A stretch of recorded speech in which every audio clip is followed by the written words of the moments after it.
Assalamualaikum warahmatullahi wabarakatuh. Alhamdulillahi rabbil alamin wal aqibatu lil muttaqin wala udwana illa 'alal zalimin. Wassalatu wassalamu ala asyrafil anbiya'i wal mursalin sayyidina Muhammadin wa ala alihi wa sahbihi ajma'in, amma ba'du.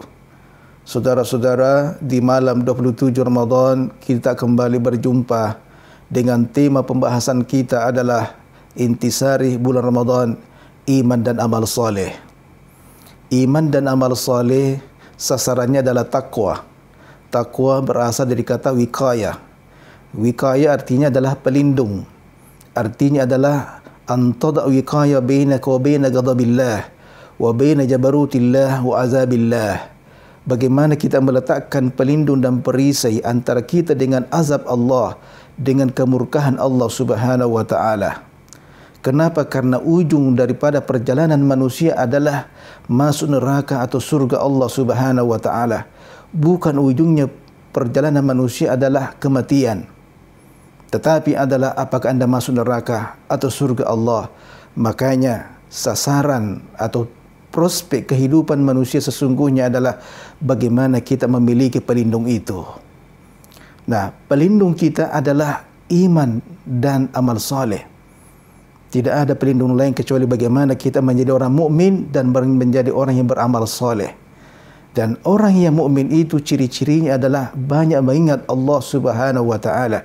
Alladzina amanu wa tatma'innu qulubuhum bidzikrillah. Ala bidzikrillah tatma'innul qulub. Orang beriman itu adalah orang yang tenang hatinya ketika mengingat Allah Subhanahu wa taala. Dan orang yang beramal soleh adalah orang yang memberikan yang terbaik kepada orang lain, memberikan terbaik kepada khalayak yang banyak, kemaslahatan orang banyak, tanpa meminta imbalan dari orang lain. Itu namanya amal soleh. Dia banyak memaafkan dan membalas kejahatan orang lain kepadanya. Ayyuhsina ila man asa ilaihi. Itu amal soleh. Dia korbankan harta, jiwa dan waktunya demi kebaikan orang lain dan kemaslahatan umum.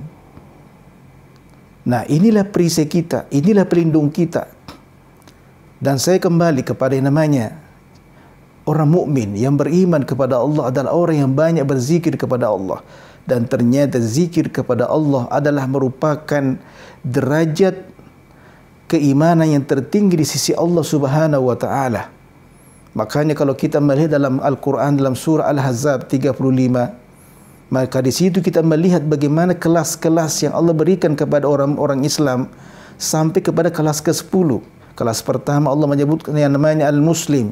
Innal muslimina wal muslimat wal mu'minina wal mu'minat wal qanitina wal qanitat was sadiqin was sadiqat wal sabirin was sabirat wal khashin wal khashiat wal mutasaddiqin wal mutasaddiqat was saimin was saimat wal hafizina furujum wal hafizat wadzakirin Allah katsir wadzakirat.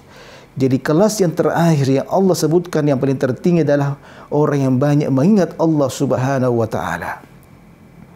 Dan kalau kita melihat hadis Nabi sallallahu alaihi wasallam yang mengatakan, "Ala ukhbirukum bi khairi amalikum?" Apakah mau saya sampaikan kepada kalian sebaik-baiknya perbuatan? Wa azkaha inda malikikum. Kalau engkau melakukan perbuatan itu, engkau akan menjadi orang yang paling suci di sisi Allah Subhanahu wa taala. Wa arfahu darajatikum, dan engkau akan diangkat derajatmu setinggi-tingginya oleh Allah Subhanahu wa taala. Wa khair lakum infaqiz dzahab wal fiddah. Dan apabila engkau melakukannya, itu jauh lebih baik daripada engkau menafkahkan seluruh harta emas dan perakmu. Wa khairul lakum an tulqu aduwakum fatadribu anakahu fayadribu anakakum. Dan apabila engkau melakukannya, itu jauh lebih baik daripada engkau membunuh musuh-musuhmu di jalan Allah Subhanahu wa taala. Qalu bala ya Rasulullah. Para sahabat mengatakan, ya Rasulullah, apa itu? Kebaikan terbaik itu apa itu? Nabi mengatakan, zikrullah azza wa jalla adalah mengingat Allah Subhanahu wa taala. Jadi ciri khas daripada orang mukmin itu adalah banyak mengingat Allah Subhanahu wa taala. Adalah ibadah yang paling gampang kita lakukan. adalah mengingat Allah, adalah paling ringan kita lakukan. Tetapi timbangannya sangat berat di sisi Allah Subhanahu wa taala. Tetapi sangat mulia, sangat tinggi di sisi Allah Subhanahu wa taala, bahkan ruhnya seluruh ibadah.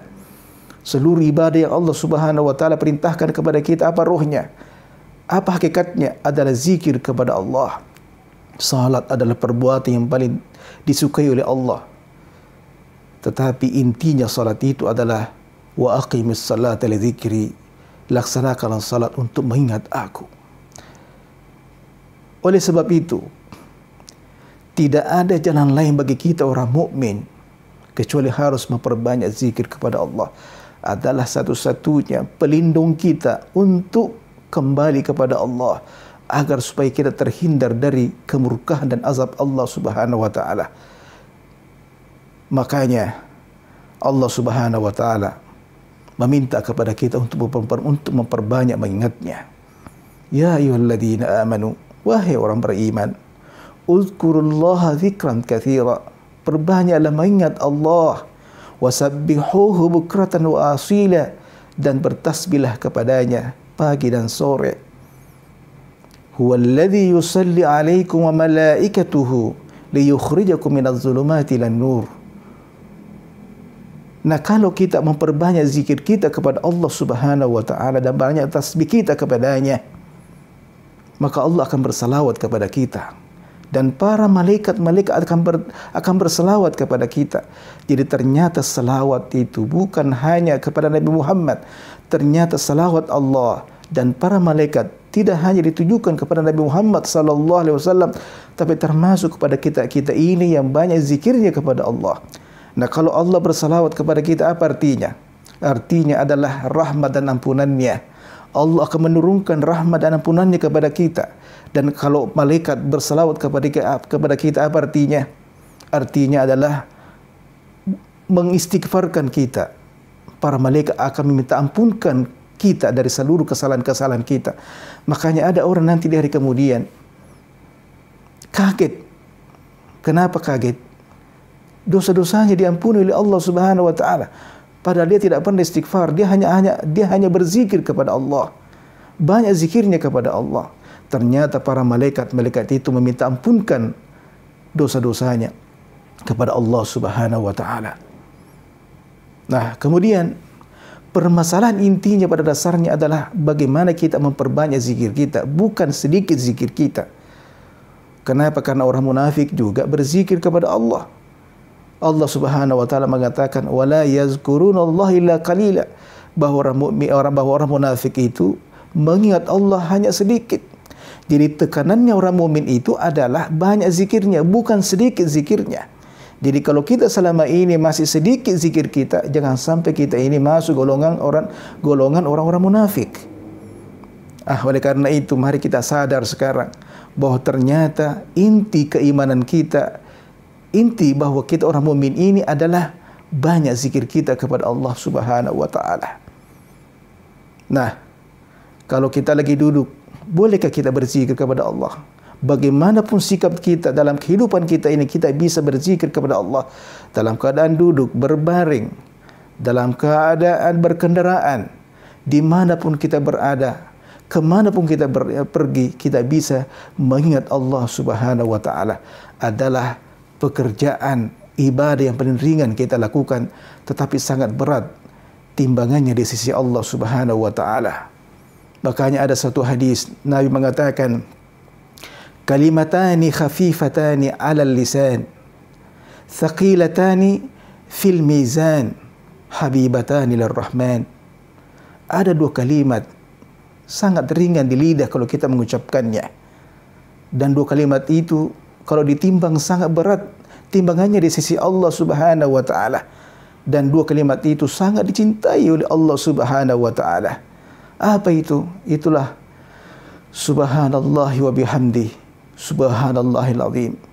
Dua kalimat ini adalah ringan kita ucapkan, tapi sangat berat timbangannya di sisi Allah dan sangat dicintainya. Saudara-saudaraku, di akhir bulan Ramadan ini, mari kita memperbanyak zikir kepada Allah.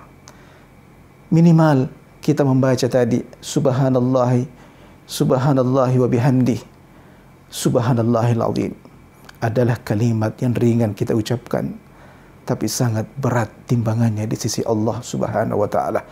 Semoga kita semuanya mendapatkan rahmat dan ampunan-Nya, mendapatkan Lailatul Qadar, dan kita seterusnya menjalankan nilai-nilai bulan Ramadan sampai kita mendapatkan bulan Ramadan selanjutnya. Wassalamualaikum warahmatullahi wabarakatuh.